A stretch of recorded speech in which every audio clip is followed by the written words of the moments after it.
Viewers, in my today's lesson, you are gonna learn how to make large Bengali English sentences correctly. That means how to translate Bengali sentence into English. প্রিয় শিক্ষার্থী বন্ধুরা, আমি আজকে আপনাদেরকে যে লেসনটি practice করে যাচ্ছি সেটি হচ্ছে বাংলা বড় বড় বাক্য ইংরেজিতে কীভাবে আপনি তৈরি করবেন, অর্থাৎ কীভাবে ইংরেজিতে অনুবাদ করবেন।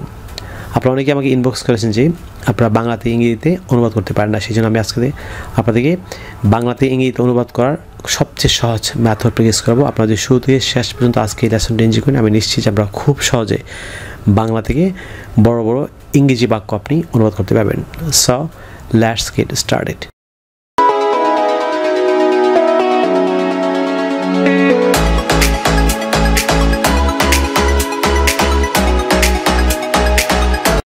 Viewers, লক্ষ্য করুন, how to make large Bengali English sentences correctly. Bangla বড় বড় বাক্য ইংরেজিতে কীভাবে তৈরি করবেন, অর্থাৎ কীভাবে ইংরেজিতে অনুবাদ করবেন শিখুন। আমি আজকে আপনাদের একটি ম্যাজিক মেথড প্র্যাকটিস করবো। আপনারা যদি আমার এই ম্যাজিক মেথডটি ফলো করেন, আমি নিশ্চিত যে আপনারা খুব সহজে আপনি বড় বড় বাংলা বাক্যকে আপনি ইংরেজিতে অনুবাদ করার মাধ্যমে আপনি আপনার ফ্রি হ্যান্ড রাইটিং এবং স্পোকেন স্কিল ইমপ্রুভ করতে পারবেন। লক্ষ্য করুন, একটি ম্যাজিক মেথডের মাধ্যমে কীভাবে বাংলা বাক্যকে ইংরেজিতে তৈরি করবেন। আমি এখানে একটি বাংলা বাক্য দিয়েছি, একটি বড় বাংলা বাক্য। আপনি এই বাক্যটি তৈরি করতে পারলে আপনি খুব সহজে এই ধরনের বাক্য আপনি অসংখ্য বাক্য আপনি ইংরেজিতে অনুবাদ করতে পারবেন। বাক্যটি লক্ষ্য করুন, যেমন মিশুক সুস্বাস্থ্য রক্ষার জন্য তার বড় ভাইয়ের সাথে প্রায় প্রতিদিন সকালে খেলার মাঠে শরীরচর্চা করে। আমি আবার বলছি, মিশুক সুস্বাস্থ্য রক্ষার জন্য তার বড় ভাইয়ের সাথে প্রায় প্রতিদিন সকালে খেলার মাঠে শরীরচর্চা করে।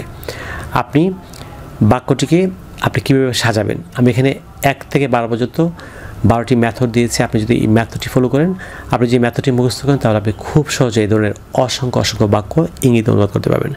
মেথডটি হচ্ছে, আপনি বাক্যটিকে বাংলা সাজালে যাওয়া হয়। নাম্বার 1 হচ্ছে কে। নাম্বার 2 কতবার। আপনি বাংলা বাক্যটিকে প্রশ্ন করে লিখবেন কে, তারপর নাম্বার 2 কতবার। ক্রিয়া হচ্ছে নাম্বার 3 হচ্ছে ক্রিয়া। নাম্বার 4 হচ্ছে কাকে। নাম্বার 5 কি। নাম্বার 6 হচ্ছে কোন দিকে। নাম্বার 7 কোথা থেকে। নাম্বার 8 হচ্ছে কীভাবে বা কেমন করে। নাম্বার 9 হচ্ছে কোথায়। নাম্বার 10 কার সাথে। নাম্বার 11 কখন। নাম্বার 12 হচ্ছে কী উদ্দেশ্যে। অর্থাৎ আপনি কে, কতবার, ক্রিয়া, কাকে, কি, কোন দিকে, কোথা থেকে, কীভাবে বা কেমন করে, কোথায়, কার সাথে, কখন, কী উদ্দেশ্যে আপনি 12টি মেথড মুখস্থ করবেন। তাহলে আপনি খুব সহজে আপনি বাংলা বাক্যকে ইংরেজিতে অনুবাদ করার মাধ্যমে আপনি আপনার ল্যাঙ্গুয়েজ স্কিল ইমপ্রুভ করতে পারবেন। আপনি লক্ষ্য করুন, মিশুক সুস্বাস্থ্য রক্ষার জন্য তার বড় ভাইয়ের সাথে প্রায় প্রতিদিন সকালে খেলার মাঠে শরীরচর্চা করে। আপনি এই বাক্যটিকে আপনি এই মেথডের মাধ্যমে কীভাবে ইংরেজিতে অনুবাদ করবেন। আপনি লক্ষ্য করুন, যেমন আপনি যদি বাক্যটির প্রশ্ন করেন যে কে প্রতিদিন সকালে সুস্বাস্থ্য রক্ষার জন্য তার বড় ভাইয়ের সাথে শরীরচর্চা করে, উত্তর হচ্ছে আপনি মিশুক। কে মিশুক। কতবার। আপনি কতবার দিয়ে প্রশ্ন করলে পাবেন প্রায়। এই যে প্রায়, এখানে এই বাক্যে ক্রিয়া হচ্ছে কি চর্চা করে। ক্রিয়া হচ্ছে চর্চা করে, ভার্ব হচ্ছে চর্চা করে। তারপর লক্ষ্য নাম্বার 4 হচ্ছে কাকে। নাই, যদি না থাকে আপনি লিখবেন না। যেমন কি, অবজেক্ট আছে কি করে, শরীরচর্চা। এই যে শরীরচর্চা। যেমন আপনি নাম্বার 6 কোন দিকে, এটি নেই, সো আপনি এটি আমি এখানে নাই লিখেছি। কোথা থেকে, নাই। নাম্বার 8 হচ্ছে কীভাবে বা কেমন করে, তাও নাই বাক্যে। নাম্বার 9 কোথায় হচ্ছে খেলার মাঠে। এই যে খেলার মাঠে। তারপর কার সাথে, তার বড় ভাইয়ের সাথে। তারপর হচ্ছে কখন, সকালে। এই যে সকালে। তারপর লক্ষ্য করুন যে কী উদ্দেশ্যে, সুস্বাস্থ্য রক্ষার জন্য। আপনি বাক্যের এই মেথডগুলি যেটি নাই সেটি লেখার প্রয়োজন নেই, যেটি আছে আপনি সেটি লিখবেন। সো আপনি এবার বাংলা, আপনি লক্ষ্য করুন যে বাংলা বাক্যটি কীভাবে সাজাবেন। আপনি লক্ষ্য করুন বাংলা বাক্যটিকে আপনি কীভাবে ইংরেজিতে আপনি সাজালে যা হয়। আপনি প্রথম হচ্ছে এই যে লক্ষ্য করুন যে আপনি কে, সাবজেক্ট। আমরা যে কে বা কারা দ্বারা প্রশ্ন করে যে উত্তর পাওয়া সেটি হচ্ছে সাবজেক্ট। সো কে মিশুক। তারপর লক্ষ্য করুন যে নাম্বার 2 হচ্ছে যে নাম্বার 2 কতবার মানে প্রায়। যে প্রায় ইংরেজি হচ্ছে অফেন। আপনি এটিকে অফটেন বা অফেন যাই প্রনাউন্স করেন, ব্রিটিশ বা আমেরিকান যে এটি প্রনাউন্স করতে পারবেন। সো কতবার হচ্ছে অফটেন বা অফেন। নাম্বার 3 হচ্ছে আপনি এই যে লক্ষ্য, নাম্বার 3 হচ্ছে ক্রিয়া মানে ভার্ব।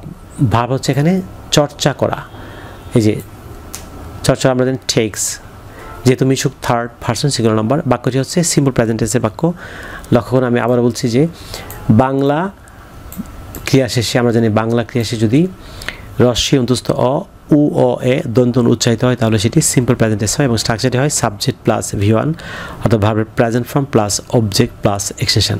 আপনি লক্ষ্য করুন যে মিশুক সুস্বাস্থ্য রক্ষার জন্য তার বড় ভাইয়ের সাথে প্রায় প্রতিদিন সকালে খেলা মাঠে শরীরচর্চা করে এ রস্যই অন্তস্থ অ উ অ এ দন্তন উচ্চারিত হলে যে শরীরচর্চা করে এ উচ্চারিত হয়েছে, সো এটি নিঃসন্দেহে সিম্পল প্রেজেন্ট টেন্স। স্ট্রাকচারটি হবে subject plus verb 1 plus object plus extension. শর্ত হচ্ছে subject third person singular number হলে আপনি ভার্বের সঙ্গে অ্যাজ বেস যোগ করবেন। সো লক্ষ্য করুন আপনি এখানে এই যে কে সাবজেক্ট মিশুক, তারপর 2 নম্বর হচ্ছে কতবার বলতে হচ্ছে আমরা জানি কতবার, এই যে প্রায়। সো নাম্বার 2 হচ্ছে আপনি এই যে ইংরেজিতে লিখছেন অফেন বা অফটেন। তারপর হচ্ছে ভার্ব, এবারে ভার্ব হচ্ছে চর্চা করা, হ্যাঁ আপনি ঠিক। মিশুক যেহেতু third person singular number, so as হবে ভার্বের সঙ্গে টেক্স। নাম্বার 4 লক্ষ্য করুন, নাম্বার 4 বাংলা বাক্যে লক্ষ্য করুন, তাহলে আপনি খুব সহজে পাবেন। নাম্বার 4 হচ্ছে কাকে, এখানে নেই, সো আমি এখানে ডট দিয়েছি। নাম্বার 4 নেই। নাম্বার 5 বাংলা বাক্যে লক্ষ্য করুন আপনি। নাম্বার 5 হচ্ছে কী করে, শরীরচর্চা করে, সো আপনি শরীরচর্চা ইংরেজি হচ্ছে আপনি লিখবেন শরীরচর্চা হচ্ছে ফিজিক্যাল এক্সারসাইজ, সো 5 হচ্ছে ফিজিক্যাল এক্সারসাইজ। নাম্বার 6 লক্ষণ বাংলা বাক্য, নাম্বার 6 বাংলা বাক্যে কোন দিকে নাই, সো আপনার প্রয়োজন নেই। নাম্বার 7 কোথা থেকে, তাও নেই, সো আপনি দুটি বাদ দিলেন। নাম্বার 8 লক্ষণ কীভাবে কেমন করে, তাও নেই। নাম্বার 9 কোথায়, বাক্যে লেখা আছে কোথায়, আপনি প্রশ্ন করলে বাক্যটি কোথায় করে, খেলা মাঠে, সো আপনি লক্ষ্য নাম্বার 9 কোথায়, এই যে নাম্বার দেওয়া আছে কোথায়, খেলা মাঠে, সো খেলা মাঠে ইংরেজি হচ্ছে ইন দ্য প্লেগ্রাউন্ড। নাম্বার 10 আপনি বাংলা বাক্যটি ফলো করুন। নাম্বার 10 হচ্ছে কার সাথে, আপনি বাক্য ফলো করলে কার সাথে, বড় ভাইয়ের সাথে, এই যে বাংলা বাক্যে লক্ষ্য যে বড় ভাইয়ের সাথে, সো বড় ভাইয়ের সাথে ইংরেজি কী হবে, number 10 with his elder brother, so আপনি এই যে উইথ হিজ এল্ডার ব্রাদার। তারপর নাম্বার 10 হচ্ছে এই যে নাম্বার 10 লক্ষ্য করুন। নাম্বার 11 কখন করে, নাম্বার 11 হচ্ছে আপনি নাম্বার 10 হচ্ছে কার সাথে, বড় ভাইয়ের সাথে। নাম্বার 11 হচ্ছে কখন, আপনি কখন হচ্ছে সকালে, সো সকালে ইংরেজি আপনি লিখবেন number 11 in the morning. Number 12 আপনি বাংলা বাক্যে লক্ষ্য করুন। নাম্বার 12 হচ্ছে কী উদ্দেশ্যে, এই বাক্যের উদ্দেশ্য কি, সুস্বাস্থ্য রক্ষার জন্য, সো সবশেষে আপনি সুস্বাস্থ্য রক্ষার জন্য ইংরেজি লিখবেন। এই যে 12 সুস্বাস্থ্য রক্ষার জন্য হচ্ছে টু মেনটেন সাউন্ড হেলথ, সুস্বাস্থ্য রক্ষা করতে বা সুস্বাস্থ্য রক্ষা করার জন্যে বা উদ্দেশ্যে টু মেনটেন সাউন্ড হেলথ, এটি হচ্ছে infinitive, two maintain sound health. আমরা জানি ভার্বের 1 নম্বর পূর্বে টু যুক্ত হয়ে ইনফিনিটিভ করতে হয় এবং এটি বাংলা বাক্যে সিম্বল হচ্ছে তে কিংবা উদ্দেশ্যে বা জন্যের অর্থে, সো সুস্বাস্থ্য রক্ষার জন্য হচ্ছে টু মেনটেন সাউন্ড হেলথ, রক্ষা করা হচ্ছে মেনটেন, আর সুস্বাস্থ্য ইংরেজি হচ্ছে সাউন্ড হেলথ কিংবা গুড হেলথ, আপনি যে কোনো একটি লিখতে পারবেন। সো আপনি সুতরাং ইংরেজিতে পুরো বাক্যটি কীভাবে হবে, আপনি এই বাক্যটি সাজালে এই যে আপনি লিখেছেন Mishuk often takes physical exercise in the playground with his elder brother in the morning to maintain sound health. এই যে আমি পুরো বাক্যটি সাজিয়ে লিখেছি এখানে, মিশুক often takes physical exercise in the playground with his elder brother in the morning to maintain sound health বা good health।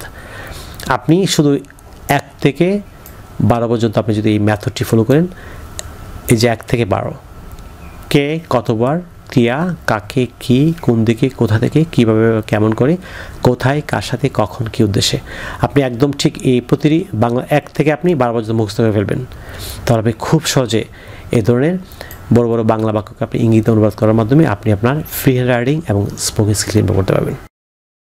প্রিয় শিক্ষার্থী বন্ধুরা, আমি আজকে আপনাদেরকে যে লেসনটি প্র্যাকটিস করেছি সেটি হচ্ছে আমার লেখা an adviser of communicative English grammar and language বইয়ের 511 থেকে 514 পৃষ্ঠা পর্যন্ত আপনি কীভাবে বড় বড় বাংলা বাক্যকে আপনি ইংরেজিতে অনুবাদ করবেন 511 থেকে 514 পৃষ্ঠা পর্যন্ত প্র্যাকটিস করেছি। আপনারা যারা বইটি সংগ্রহ করেছেন আপনারা অবশ্যই আমার লেখা an adviser of communicative English grammar and language বইয়ের 511 থেকে 14 পৃষ্ঠা ফলো করবেন। তাহলে আপনি খুব সহজে আপনি ম্যাজিক মেথডটি শেখার মাধ্যমে আপনি ফ্রি রাইটিং এবং স্পোকেনে অসংখ্য বাংলা বাক্য আপনি ইংরেজিতে অনুবাদ করার মাধ্যমে আপনি আবার ল্যাঙ্গুয়েজ স্কিল ইমপ্রুভ করতে পারবেন। বাংলাদেশি পাঠকরা যদি বইটি আমাদের সংগ্রহ হচ্ছেন তাহলে আপনারা চাইলে আমাদের বিকাশ নাম্বার লিখে রাখতে পারেন। আমাদের বিকাশ নাম্বার হচ্ছে 01711045295 অর্থাৎ 01711045295 কিংবা 01722650680 অর্থাৎ 01722650680। আপনার দুটি নাম্বারে যে কোনো একটিতে বিকাশ করে বাংলাদেশের পাঠকরা বইটি খুব দ্রুত আমাদের কাছে সংগ্রহ করতে পারেন। ভারতের পাঠকরা যদি বইটি ভারতের পশ্চিমবঙ্গের মালদহে অবস্থিত তাওহিদ এডুকেশন সোসাইটি থেকে বইটি সংগ্রহ করছেন তাহলে আপনার পশ্চিমবঙ্গের মালদহে অবস্থিত তাওহিদ এডুকেশন সোসাইটির সেলফোন নাম্বার লিখে দেবেন। নাম্বারটি হচ্ছে 9733196010। ভারতের পাঠকরা পশ্চিমবঙ্গের মালদায় অবস্থিত তাওহিদ এডুকেশন সোসাইটির সেলফোন নাম্বার দিয়ে ফোন করে বইটি সংগ্রহ করতে পারেন। প্রিয় শিক্ষার্থীবৃন্দ, আমি বইটিকে 3টি সেকশনে বইটি লিখেছি। যেমন এই বইটি পূর্বে 3টি বই আলাদা ছিল, যেমন প্রথম বইটি ছিল সকল গ্রামার, দ্বিতীয় বইটি ছিল ল্যাঙ্গুয়েজের ভেতরে ছিল spoken English, free writing, listing, third বইটি ছিল ভোকাবুলারি। আপনাদের সুবিধাতে এই 3টি বইকে একত্র করা হয়েছে। 676 পৃষ্ঠার হোয়াইট প্রিন্টের এই বইটিতে ঢাকা বিশ্ববিদ্যালয় এবং জাহাঙ্গীর বিশ্ববিদ্যালয় সমন্বয় শিক্ষাবিদদের সহ বাংলাদেশের খ্যাতনামা শিক্ষা প্রতিষ্ঠান প্রধানগণ তাদের ছবিসহ মূল্যবান মতামত দিয়েছেন যে বইটি ছাত্রছাত্রী সহ যে কোনো শ্রেণী পেশা মানুষের জন্য ইংলিশ শিক্ষা ক্ষেত্রে শতভাগ কার্যকরী। আপনারা যারা বইটি সংগ্রহ করেছেন আপনারা নিয়মিত বই এবং ভিডিও দুটি মিলে পৃথিবীর যে কোনো প্রান্তে বসে আপনারা চর্চা করেন। আমি নিশ্চিত যে আপনারা খুব সহজে আপনারা ইংরেজি ভাষার প্রত্যেকটি স্কিলে আপনি দক্ষ উঠবেন। সুপ্রিয় শিক্ষার্থী বন্ধুরা, আপনারা যারা আজকে আমার জন্য নতুন কিংবা যারা চ্যানেলটি এখনও সাবস্ক্রাইব করেনি, যারা সাবস্ক্রাইব করতে ভুলে গিয়েছেন আপনারা এখনও নিচে সাবস্ক্রাইব বাটনটি ক্লিক করে চ্যানেল সাবস্ক্রাইব করুন। তাছাড়া পাশে যে বেল আইকনটি দেখতে পাবেন সেটি ক্লিক করে রাখুন যাতে আপনি ইউটিউব থেকে আমার পরবর্তী নতুন লেসন সম্পর্কে আপনি নোটিফিকেশন পান। সুপ্রিয় শিক্ষার্থী বন্ধুরা, পরবর্তী লেসনে আপনাদের সঙ্গে আবারও দেখা হচ্ছে। আপনাদের জন্য অফুরন্ত শুভকামনা। আপনার সবাই ভালো থাকুন, অনেক ভালো। So no more today, I will see you in other video. Take care. Bye bye.